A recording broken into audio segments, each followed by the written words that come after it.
crime de moeda falsa está previsto no artigo 289 do Código Penal. E o Código Penal traz a respeito desse crime a seguinte redação: falsificar, fabricando ou alterando a moeda metálica ou papel moeda de curso legal no país ou no estrangeiro. Veja, esse crime é muito importante para quem pretende fazer concurso para a área federal. Por quê? Porque é um crime da competência da Justiça Comum Federal. É um crime contra a fé pública, envolve interesse da União, porque a fé pública é o quê? Aquilo que toda pessoa acredita, né? Então, as pessoas acreditam no papel moeda, no real. Então, se houver uma falsificação da moeda, existe um crime contra a fé pública, porque leva descrença no papel moeda. Se o real começar a ser falsificado muito, vai haver uma descrença em relação ao real, e por isso que o crime de moeda falsa visa justamente tutelar a fé pública. Daí também eu poder afirmar que não se aplica o princípio da insignificância ou da bagatela no que diz respeito ao crime de moeda falsa. Por quê? Porque aqui não há uma ofensa ao patrimônio. Mesmo que seja a falsificação de uma nota pequena, de R$50, apenas uma falsificação pode abalar a fé pública. Então não há coerência em se aplicar a insignificância ou bagatela no crime do 289 do Código Penal. Uma outra coisa interessante é o seguinte: muitas vezes existe uma falsificação grosseira. E a gente precisa analisar essa falsificação grosseira sobre vários aspectos. A respeito do 289 do Código Penal, a falsificação grosseira é um fato atípico. Por quê? Porque ela não abala confianças que as pessoas têm na fé pública. Então, se há uma falsificação grosseira, sob o aspecto do 289 somente, essa falsificação grosseira é um fato atípico. Então, vamos imaginar que alguém esteja falsificando uma nota de real, ou várias notas de real, e é pego em flagrante no momento em que está falsificando essa nota.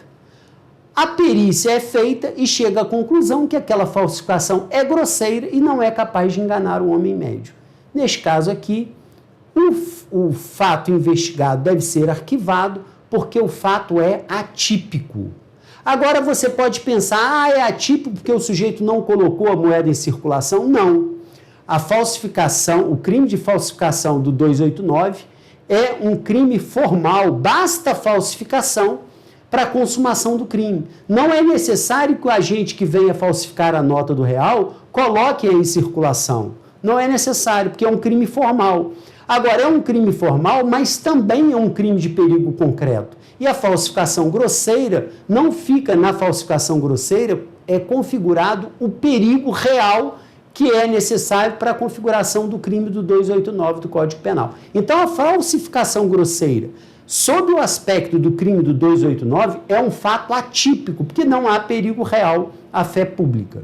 Agora, a falsificação grosseira, ela pode configurar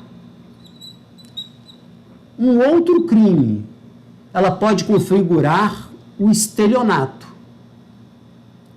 no 71 do Código Penal.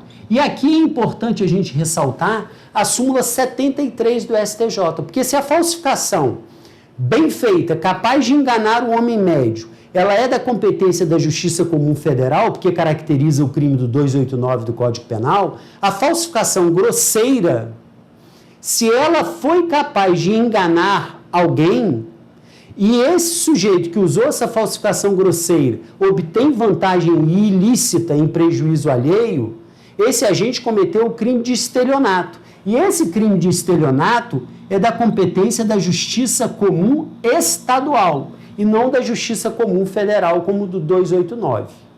Agora, uma outra coisa a ser ressaltada a respeito da falsificação grosseira é que a falsificação grosseira ela pode também caracterizar o crime impossível por ineficácia absoluta do meio. Se a falsificação é grosseira, é muito grosseira, e ela foi incapaz de enganar alguém, pode ficar configurado o crime impossível por ineficácia absoluta do meio. Agora, observe, no caso de moeda falsa, há necessidade de se fazer uma perícia para identificar se a falsificação é capaz de enganar o homem médio ou não.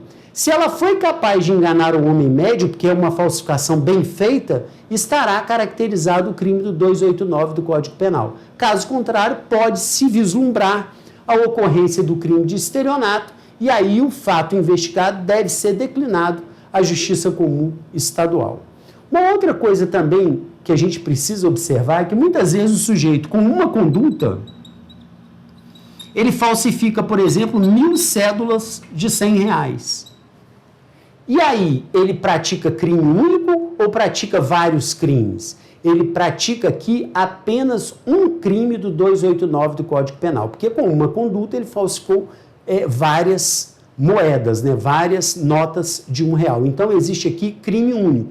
Agora, se ele praticar essa conduta de forma reiterada, pode sim configurar até mesmo crime continuado. Então, se ele falsifica 1.000 notas hoje, falsifica 1.000 notas daqui a 10 dias, falsifica 1.000 notas depois de mais 10 dias, pode ficar configurado aí o crime continuado. Outra coisa interessante que pode acontecer é o sujeito falsificar uma nota que não está mais em circulação. Por exemplo, ele falsifica uma nota de cruzeiro que não está mais em circulação no momento atual e ele utiliza essa nota falsificada para obter vantagem ilícita e prejuízo alheio, por exemplo, vendendo essa nota para um colecionador como se verdadeira fosse essa nota. Neste caso, esse agente estará praticando o crime de estelionato, porque ele obteve vantagem ilícita e prejuízo alheio, mas não houve ofensa à fé pública. Então, trata-se de um crime que ofende a fé pública, trata-se de um crime formal, porque basta que o agente falsifique a nota, não é necessário que ele venha colocar a nota em circulação, e trata-se também de um crime de perigo real, daí a falsificação grosseira ser um fato atípico a partir da perspectiva do artigo 289 do Código Penal. Outra coisa a ser observada, e que acontece muito na prática de quem milita no direito penal na área federal, é o 289, parágrafo 2º. O 289, parágrafo 2º diz assim: quem tendo recebido de boa fé como verdadeira, moeda falsa ou alterada, a restitui a circulação depois de conhecer a falsidade, é punido com detenção de 6 meses a 2 anos. Então, o que o Código Penal está querendo dizer aqui é o seguinte: imagine que você sai de casa com R$200 e você vai numa padaria e compra algumas coisas na padaria e gasta R$50. E o dono da padaria, o caixa da padaria, te dá uma nota de 50 e te dá uma nota de R$100. As duas notas são falsas, mas elas têm uma qualidade boa capaz de enganar o homem médio. E você não percebe a falsidade. Você recebe a nota e, de boa fé, você passa essa nota para uma loja e compra nessa loja 2 camisas. Passa a nota falsa de boa fé, o caixa da loja recebe a nota, te entrega as 2 camisas e você vai para casa. Quando você chega em casa, você reflete um pouquinho e percebe: olha, eu acho que essas 2 notas que eu passei na loja, elas são falsas. E aí você muda então o seu comportamento e diz: mas agora eu já passei as notas falsas, dane-se o dono da loja, que ele fica com prejuízo, ele é mais rico do que eu, deixa o prejuízo com ele. Aí surge a pergunta: você responderá pelo 289, parágrafo 2º? Não responderá. Por quê? Porque quando você passou a loja, as 2 notas para a loja, você estava de boa fé, você não tinha dolo. O dolo surgiu depois, quando você chegou em casa. E aí surgiu o dolo.